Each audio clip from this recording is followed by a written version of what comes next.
الله ربي والإسلام ديني ومحمدا رسول الله. Assalamualaikum warahmatullahi wabarakatuh. Waalaikumsalam warahmatullah. Saya Sobari dari Depok. Ya. Izin bertanya, pada saat kita duduk tahiyat mengucapkan dua kalimat syahadat, asyhadu an la ilaha illallah wa asyhadu anna muhammadar rasulullah, syahadat Allah. Bagaimana kita cara menisbatkan ya Ustaz, ke alam mikro pada diri kita atau ke alam makro pada alam semesta? Mohon penjelasan. Dan pada saat kita mengucapkan syahadat Rasul, kita menisbatkannya kemana? Apakah ke Rasul yang ada di Madinah atau bagaimana? Terima kasih. Assalamualaikum warahmatullahi wabarakatuh. Waalaikumsalam warahmatullahi wabarakatuh. Baik Bapak Ibu, mudah-mudahan Bapak Ibu semua paham dengan apa yang ditanyakan oleh Bapak kita tadi. Tadi Bapak Ibu kita dah tuntaskan pemahaman tentang Allah, bahwa Allah itu satu-satunya. Kalau Allah itu satu-satunya, bahwa tidak ada diri yang lain selain daripada dirinya. Kalau tidak ada diri yang lain selain daripada dirinya Bapak Ibu, ketika kita bersyahadat ya, dalam mengucapkan kalimah itu di waktu kita sholat, ya, bagaimana cara kita mengambil pahamnya? Nah, ini kita turun ke bawah, naik ke atas lagi nanti. Ketika kita turun ke dalam bahasa syariat yang telah berhakikat, yang bersyahadat itu ya, yang melafazkan kalimah asyhadu alla ilaha illallah pada waktu syahadat itu adalah Muhammad. Nah, namanya Muhammad. Muhammadlah yang menyatakan, aku bersaksi bahwa tidak ada ilah melainkan Allah. Itu Muhammad. Setelah Muhammad bersyahadat, lalu Allah juga bersyahadat, bersaksi. Wa asyhadu anna Muhammad Rasulullah. Aku juga bersaksi bahwa Muhammad itu adalah utus Allah, hambaku. Itu yang pertama maminya. Yang kedua, lebih halus lagi dalam penyampaiannya. Sesungguhnya ketika kita bersyahadat, itu maknanya diri yang zohir menyatakan diri yang batin. Diri yang zohir itu Muhammad, menyatakan diri yang batin yaitu Allah. Yang kedua, diri yang batin juga menyatakan diri yang zohir. Ya. Yang ketiga, diri yang zohir menyaksikan diri yang batin, dan diri yang batin menyaksikan diri yang zohir. Terakhir di dalam makrifat ya, bahwa Allah cuma satu-satunya yang wujud dan yang nyata, tidak ada diri siapa-siapa di sana. Itu artinya bahwa Allah lah yang menyaksikan akan dirinya sendiri. Bagaimana caranya dalam mengambil paham bahwa Allah menyaksikan akan dirinya sendiri, bahwa dialah sebenar-benarnya yang bersaksi. Asyhadu an la ilaha illallah. Apa kata aku yang bernama Allah tadi? Aku bersaksi atas diriku, tidak ada yang nyata melainkan Allah diriku. Saya ulang lagi. Aku bersaksi atas diriku, tidak ada yang nyata melainkan Allah diriku. Wa ashhadu anna Muhammad Rasulullah. Aku bersaksi atas diriku bahwa Muhammad itu wujud aku. Dihaluskan kajinya supaya jelas lagi. Aku bersaksi atas diriku, tidak ada yang nyata melainkan Allah, diriku nyata padaku. Wa ashhadu anna Muhammad Rasulullah. Aku bersaksi atas diriku bahwa Muhammad itu wujudku nyata pada tubuh. Kesimpulannya dari beberapa sahadat tadi yang duduk di Marifat, asyhadu an la ilaha illallah wa asyhadu anna Muhammad Rasulullah. Kesimpulannya, aku bersaksi atas diriku bahwa Allah itu aku. Aku bersaksi atas diriku bahwa Muhammad itu wujud aku. Tidak ada lagi itikad lagi di sana. Karena dia yang menyaksikan dan yang menyatakan bahwa Allah itu diriku, bahwa Muhammad itu juga wujud diriku, aku sebenar-benarnya.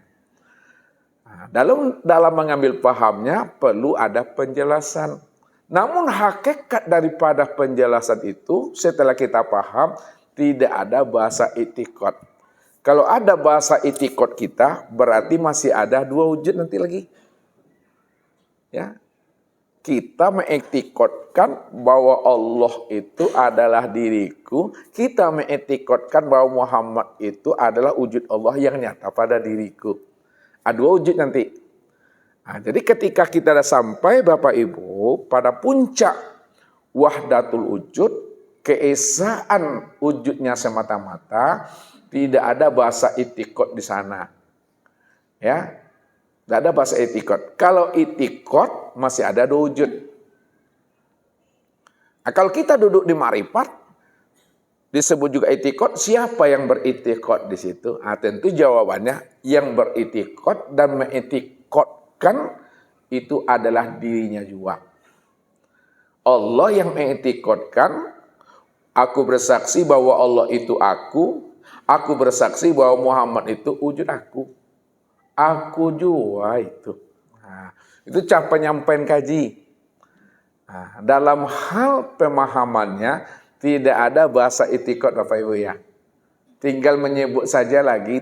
Disitulah kita paham yang menyebut siapa, yang disebut siapa. Yang bersaksi siapa, yang disaksikan siapa.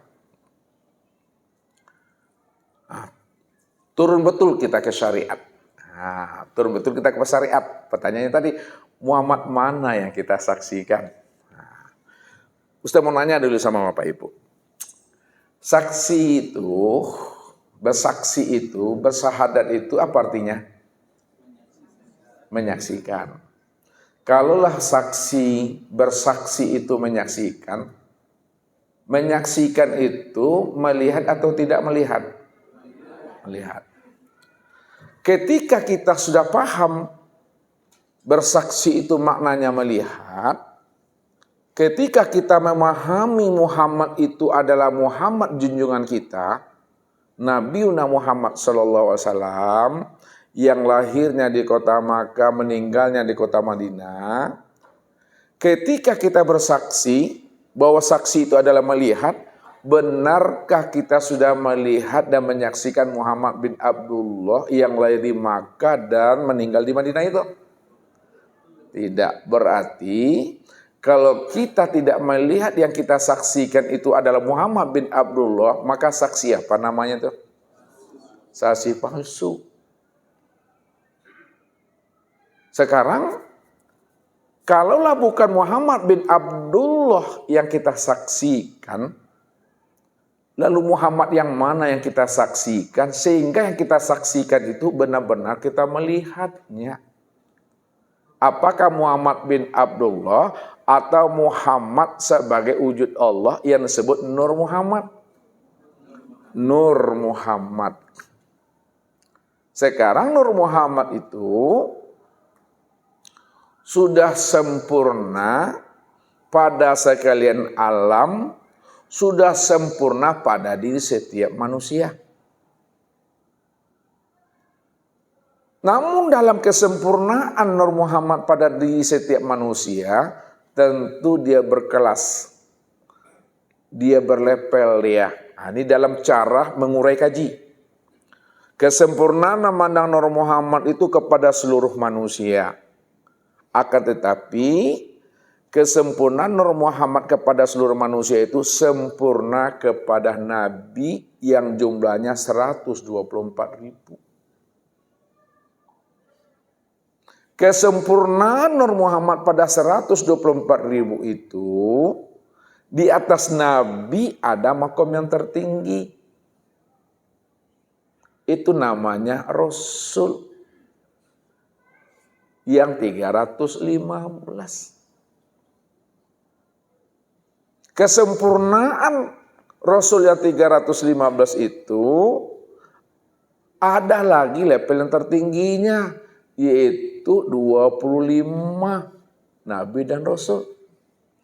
Kesempurnaan Nabi yang 25 itu ada level yang tertingginya lagi, itu kepada yang 5.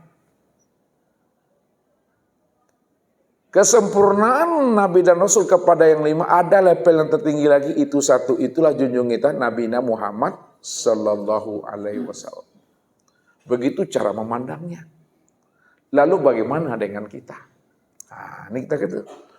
Walaupun Bapak Ibu dan Ustadz bukan Nabi dan bukan Rasul, tidak mendapat mukjizat, itu tidak ada mukjizat, namun tahu bahasa namun, akan tetapi diri kita ini juga bahagian daripada dirinya. Walaupun Nur Muhammad itu sempurna kepada junjungan kita Nabi Muhammad Sallallahu Alaihi Wasallam, akan tetapi umatnya ini juga bahagian daripada Nur Muhammad itu. Contoh, ini botol kaca. Lalu botol kaca ini kita lemparkan ke atas sampai di bawah dia pecah. Berkeping-keping pecahannya. Ada kepingannya ini 4 meter. Ada kepingannya 3 meter. Ada kepingannya 2 meter, ada kepingan 1 meter, dan ada kepingannya dekat di sini. Walaupun kepingannya ini 4 meter, 3 meter, 2 meter jatuhnya, namun yang 4 meter, yang 3 meter, yang 2 meter, dan 1 meter juga bahagian dari apa? Botol ini juga. Walaupun nur itu sudah jadi alam dia, planet kah, tumbuh-tumbuhan kah, manusia kah, manusia yang soleh, manusia yang alim, manusia aulia, manusia nabi dan rasul, namun manusia yang soleh ini juga bahagian daripada Nur Muhammad itu. Namun jangan kita berhenti dan tertahan kepada Nur Muhammad. Pandang rahasia di balik Nur Muhammad. Bahwa Nur Muhammad itu adalah rahasia daripada diri Allah. Walaupun kesempurnaan diri Allah itu nyata kepada Nabi Muhammad Sallallahu Alaihi Wasallam, namun diri Bapak Ibu juga bahagian daripada nyatanya diri Allah itu. Paham maksud saya tuh? Oleh karena itu, hendaklah Bapak Ibu bertubuhkan Allah saja. Kalau Bapak Ibu sudah bertubuhkan Allah, berakhlaklah dengan akhlaknya Allah, memandanglah dengan pandangan Allah, beradablah dengan adabnya Allah. Kalau di hakikat, hendaklah Bapak Ibu bertubuhkan Muhammad. Muhammad yang zahir, Muhammad yang batin. Kalaulah yang zahir dan yang batin ini hakikatnya Muhammad, Muhammadlah sebutannya ini. Naik lagi ke atas, kalaulah Muhammad itu rahasia nyatanya Allah, itu tiada lain Allah, maka zahir dan batin itu adalah Allah yang berwujudkan Muhammad, yang berupa Adam, yang sudah sempurna, wujudnya menjadi insan. Selesai. Jadi dalam bersyahadat Bapak Ibu cukup memahami saja. Asyhadu an la ilaha illallah wa asyhadu anna Muhammad Rasulullah. Allah yang bersaksi akan dirinya sendiri bahwa Allah itu adalah diriku dan Muhammad itu adalah wujud diriku sendiri. Aku kata. Jadi kenapa ada sebuah pertanyaan? Kita bisa bertanya karena kita duduk di hakikat. Tapi kalau kita sudah duduk di marifat, tidak ada pertanyaan lagi. Apa yang mau ditanyakan juga lagi? Karena udah itu semuanya. Jadi kita bertanya untuk mendudukkan paham sebenarnya. Kalau sudah dapat pahamnya, uskut, cukup diam di situ. Jadi apa diam? Karena kita sudah mengerti, karena yang bersaksi dengan yang disaksikan satu wujudnya. Inilah maknanya Allah dengan Muhammad tidak pernah berpisah cerai, dua namun tiada berpisah. Mungkin itu Pak cara mengambil pahamnya begitu. Jadi kalau diitikotkan bahasa Bapak boleh, tapi duduknya di hakikat. Muhammad mengitikotkan di dalam dirinya bahwa tidak ada yang wujud pada dirinya melainkan Allah. Ketika itulah aku bersaksi kata Muhammad nih. Aku bersaksi kata Muhammad bahwa tidak ada yang nyata melainkan Allah adalah diriku. Aku bersaksi kata Muhammad bahwa Muhammad itulah nyatanya diri Allah. Itu mendudukan itikot. Tapi kalau udah sampai kepada wahdatul wujud, Allah dan Muhammad itu esa, dizahirkan ilmunya, Allah yang bersaksi atas dirinya sendiri. Aku bersaksi atas diriku sendiri bahwa Allah itu diriku. Aku bersaksi atas diriku sendiri bahwa Muhammad itu wujud aku. Naik lagi kepada ma'rifat bil ma'rifat, tidak ada saksi menyaksikan di situ lagi. Tidak ada bahasa menyembah lagi. Hilang kata menyembah, hilang kata bersaksi, hilang kata menyaksikan. Itulah maknanya al-abid wal ma'bud wahid. La yazkurullah illallah, la sholata illallah. Tidak ada yang sholat dan berzikir, hanya Allah. Diamlah Bapak Ibu lagi itu. Diam itu bukan kita tidak melafaz di dalam sholat. Tetap kita menyebut dan melafaz dalam sholat. Akan tetapi yang melafaz dan menyebut itu Allah itu sendiri. Itu yang menikmati itu. Jadi sampai pada puncak menikmati. Nah, sekarang Bapak Ibu pemahamannya sampai di mana? Duduk saja di makom itu dulu. Sampai benar-benar sudah mantap. Baru naik ke atas. Maksudnya sudah mantap. Ketika hati dan akal sudah membenarkan apa yang kita pahami, baru udahlah, diam aja lagi kita. Begitu duduknya Bapak Ibu ya. Nah, itu nggak apa-apa. Itu ilmu, cara memecah ilmu gitu. Ya. Tolong dilanjutkan dengan salawat ya Ustaz. Kita bagaimana menisbatkan salawat Ustaz? Baik Bapak Ibu. Salawat kita itu ya, itu kepada salawat yang daimun, yang hakikat. Apa maksudnya selawat daimun yang hakikat itu? Itu adalah berselawat kepada Nur Muhammad. Nah, sekarang yang Nur Muhammad itu kita dah tahu. Sudah nyata pada sekalian langit dan bumi. Pada api, pada angin, pada air, pada tanah. Api, angin, air, dan tanah yang ada pada alam itu sempurna pada diri kita. Oleh karena itu, ketika Bapak Ibu berselawat, sudah hadir Muhammad itu. Mana yang dikatakan ketika kita berselawat hadir Muhammad dan Muhammad yang mana? Dan begitu adalah Muhammad yang hakiki. Kalaupun hadir Muhammad yang majazi, yang bertubuh dan berjasad, yang ruhani beliau junjungan kita Nabi Muhammad SAW hadir, itu juga bagus dan luar biasa. Oleh karena itu, ketika kita berselawat, selawat itu kepada Nur Muhammad. Bagaimana cara berselawat kepada Nur Muhammad yang sudah nyata pada alam ini dan sempurna pada diri kita? Assalamu alaika ya Rasulullah. Sallallahu ala Muhammad. Allahumma sholli ala Muhammad wa ala ali Muhammad. Nurun ala nur wa huwa rabbul arsil azim.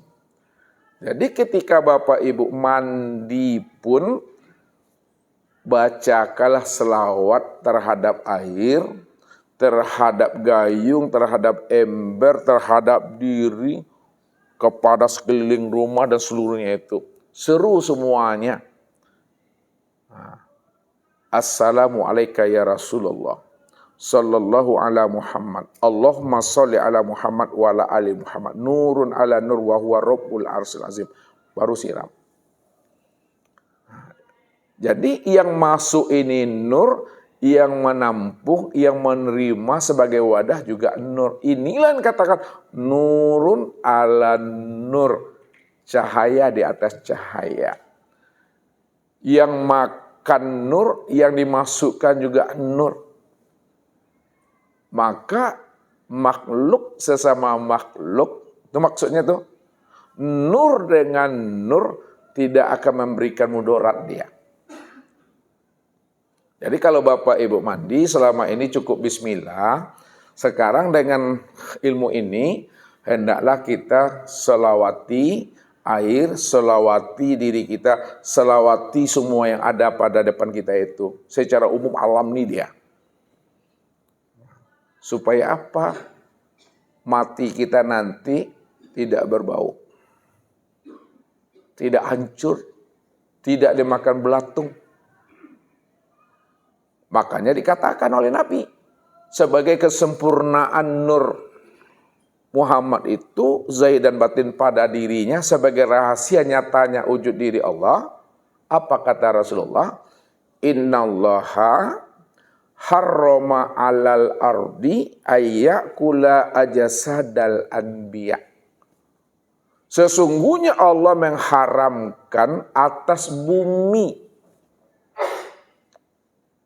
untuk memakan, untuk menghancurkan, untuk membusukkan jasadnya anbiya. Mana yang anbiya? Yang anbiya itu adalah Nur Muhammad. Sekarang Nur Muhammad itu kita sudah mengenalnya. Api Nur Muhammad, angin Nur Muhammad, air Nur Muhammad, tanah Nur Muhammad. Kesempurnaan Nur Muhammad, api, angin, air, dan tanah itu sempurna pada diri kita. Inilah yang akan menjadi khalifah. Ketika itu yang namanya tanah, yang namanya cacing tidak akan memakannya. Inilah jaminan Allah melalui lisan Nabi. Man khafa minallahi khafahu kulla syai'. Siapa yang sudah benar-benar dia takut kepada Allah, dia sudah mengenal Allah, khafahu kulla syai'. Maka seluruh alam juga takut kepadanya. Artinya apa? Seluruh alam itu menjadi rahmat kepada dirinya. Kenapa seluruh alam ini rahmat kepada dirinya? Karena dirinya itulah menjadi khalifah mewakili alam yang ada pada semesta ini. Walaupun alam ini Nur Muhammad, kita Nur Muhammad, tapi khalifahnya pada insan yang mengenal Allah. Nah, jadi itu selawat. Yang kedua, ketika Bapak Ibu sudah berselawat kepada Nur Muhammad, itu hakikatnya dalam pemahamannya sudah sempurna pula sekaligus selawat kita kepada Rasulullah Sallallahu Alaihi Wasallam. Kenapa? Sudah sempurna pula selawat kita kepada Rasulullah Sallallahu Alaihi Wasallam karena beliau itulah sebagai uswatun hasanah. Beliau itulah contoh dan suri teladan yang terbaik. Apa kata Allah?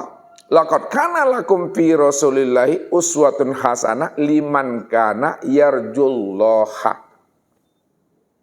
Sesungguhnya pada diri Rasulullah itu terdapat contoh teladan yang terbaik bagi dirimu, liman kana yarjullah, bagi orang yang ingin berjumpa Allah.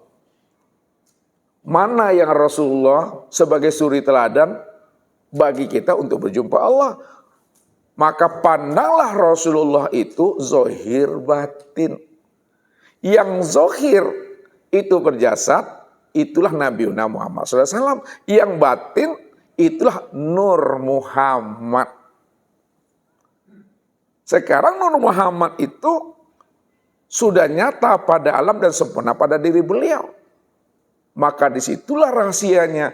Ketika kita berselawat kepada Nur Muhammad, berselawat kepada diri sendiri, dan berselawat juga kepada diri baginda Rasul Nabi Muhammad Sallallahu Alaihi Wasallam. Sudah sempurna tuh. Tapi kalau kita hanya memahami berselawat itu kepada Nabi Muhammad Sallallahu Alaihi Wasallam saja, tidak kepada Nur Muhammad yang sudah nyata pada diri, maka beliau mendapatkan rahmat dan anugerah, kita tak pernah mendapatkan rahmat dan anugerah tadi. Karena kita tak mau menselawati akan diri sendiri. Makanya di dalam kita sholat, Assalamualaikum warahmatullahi wabarakatuh. Salamnya kiri kanan, rahmat dan berkatnya kembali ke sini. Nah, kan gitu. Kalau pendeknya Assalamualaikum warahmatullahi. Salam untuk semuanya, rahmat kembali ke sini. Jadi selawat itu kepada diri sendiri. Jadi ketika kita membaca selawat, apalah namanya, maka kata guru-guru kita, Rasulullah hadir. Rasulullah hadir itu secara makna hakikat, inilah yang hadir tuh, yang Muhammad tuh. Sekiranya ruhnya Nabi Muhammad Sallallahu Alaihi Wasallam, junjungan kita itu hadir, sempurnalah majlis kita itu, zahir dan batin. Itu rahasianya Bapak Ibu. Jadi di mana ada Allah, di situ ada Muhammad. Di mana ada Muhammad, di situ nyatanya Allah. Karena Allah dan Muhammad tidak pernah berpisah cerai. Itu memahaminya. Kemudian yang ketiga, di dalam kita berselawat untuk mandi. Ketika kita mandi Bapak Ibu setelah kita selawatkan, hendaknya mandi kita itu sekaligus kita memulangkan akan diri kita ini sebelum diri kita ini dimandikan oleh jamaah. Pulangkan kembali secara utuh. Bagaimana cara memulangkannya? Ketika kita sudah baca selawat tadi, ya, lalu kita siram. Pada saat kita menyiram yang pertama, pulangkan tubuh insani ini ke alam Baitul Ma'mur. Siram yang kedua, pulangkan hati ruhani ini ke alam Raf-Raf. Siram yang ketiga, pulangkan ruh nurani kita itu ke alam Al-Mala'il A'la. Kenapa dipulangkan? Ada apa? dengan diri dan alam itu. Tubuh kita yang kasar ini asalnya dari alam Baitul Ma'mur. Hati rohani itu asalnya dari alam rob-rob. Ruh kita itu asalnya daripada alam al-mala'il a'la. Lalu pertanyaannya, alam Baitul Ma'mur, rob-rob al-mala'il a'la itu alam apa? Alam Baitul Ma'mur, rob-rob dan al-mala'il a'la ini yang dimaksud dan yang dikatakan alam lahud, alam Tuhan, alam Rabbani. Inilah makna inna lillahi. Sesungguhnya tubuhmu asalnya dari Baitul Ma'mur, hatimu asalnya dari Rob-Rob, ruhmu dari al-malil ala, itu alam diriku. Siapa sudah tahu asal usul tubuh, hati dan ruhnya adalah dari alam diriku, wa inna ilaihi roji'un. Kembalikanlah kembali semuanya itu kepada aku. Inilah pesan Nabi, kullu syai'in yarji'u ila asalihi. Tiap-tiap segala sesuatu, tubuh, hati dan ruh yang disebut sesuatu, kembalikan kepada asalnya. Asalnya adalah Allah. Inna lillahi wa inna ilaihi raji'un. Datang dari Allah, kembalinya kepada Allah.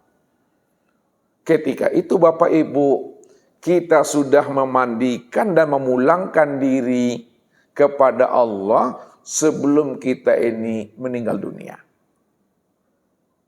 Dan itulah yang disebut namanya dengan mandi taubat. Jadi setiap mandi itu adalah mandi taubat.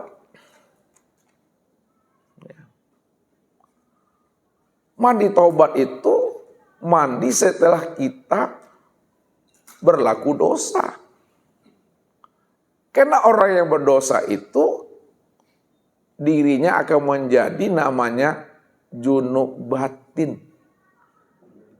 Orang yang berdosa itu dirinya menjadi junub batin. Kapan dirinya itu berdosa dan menjadi junub batin? Ketika dia tidak mengenal akan Allah. Nah, dalam penguraiannya,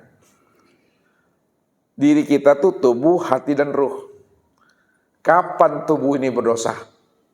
Tubuh ini berdosa pada saat memandang kepada yang tak baik, mendengar kepada yang tidak baik, berkata kepada yang tidak baik, berpikir kepada yang tidak baik. Itu dosa. Yang kedua, kalau tubuh ini tidak berdosa hari ini, hati kita juga rentan dengan dosa. Kapan hati kita berdosa?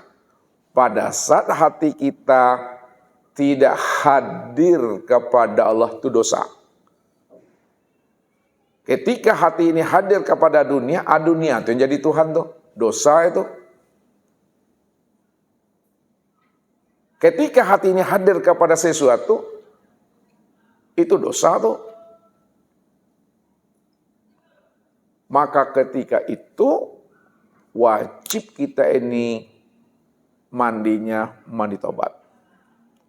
Yang ketiga, tubuh tidak berdosa, hati tidak berdosa. Tubuh ini patuh saja, hati ini hadir kepada Allah. Ingat Allah. Subhanallah, subhanallah. Kapan ruh itu berdosa? Ruh itu berdosa ketika dia masih memandang ada diri yang lain selain Allah. Ketika masih ada diri yang lain selain Allah yang terpandang pada dirinya dan di luar dirinya, situlah dosa itu. Makanya Nabi katakan, wujuduka zanbun, adanya wujud dirimu itu adalah dosa. Oleh karena itu Bapak Ibu, kesimpulannya, setiap kita mandi, maka hendaklah kita ini mandi junub. Mandi hadas besar. Walaupun kita tidak junub secara zahir, tetapi junub secara batin mesti dipahami. Junub secara batin, ketika masih terpandang sesuatu selain Allah, itu junub tuh. Junub secara batin, ketika hati tidak hadir kepada Allah, itu junub tuh.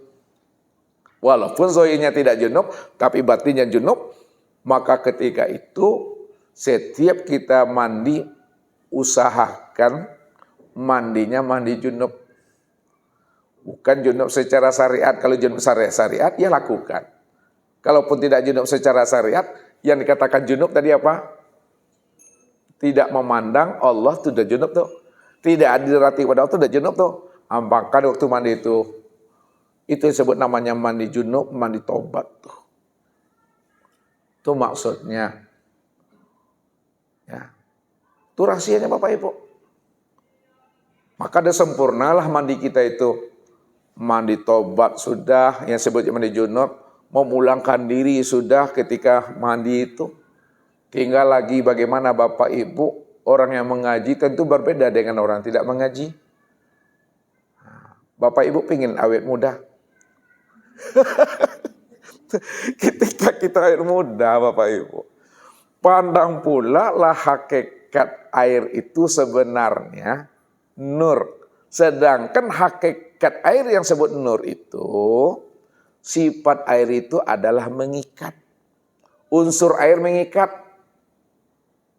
Makanya orang tua kita, cuang atau kakeknya, kalau kamu cuci daging kambing nih, jangan lama-lama. Nanti Allah dia lihat dagingnya, keras dagingnya. Itu maksudnya ketika Bapak Ibu paham bahwa Nur Muhammad itu sudah nyata pada air dan air itu unsurnya mengikat, paham kita itu, maka dia akan memperbagus kulit, daging, urat dan tulang itu. Maka orang mengaji dengan tidak mengaji, andai kata umurnya 50 sama 50 akan berbeda, selisih kayaknya 5 tahun dan 6 tahun tuh. Itu rahasianya untuk kita memahami ilmu itu, zahir dan batin Bapak Ibu. Tak perlu mandi di 7 pencuran, 7 muara namanya kalau Minang, 7 muaro. Ya, mandi kembang aja lah di rumah. Itulah mandi air nurani. Ya, air nurani itu air yang tidak turun dari langit, tidak mencurat dari bumi. Tidak berubah wujudnya, tidak berubah warnanya dan rasanya. Itulah air Nur Muhammad itu. Itulah air hakikat. Itu yang sebut namanya air keikhlasan, air kesabaran, air ketawakalan, air qanaah. Air baharullah, itu kesimpulannya. Air lautan Tuhan. Air makrifat namanya. Air nurani sebutannya. Itu hakikatnya Bapak Ibu. Insya Allah Bapak Ibu. Lihatlah nanti kalau ada yang meninggal di antara kita ini. Ya.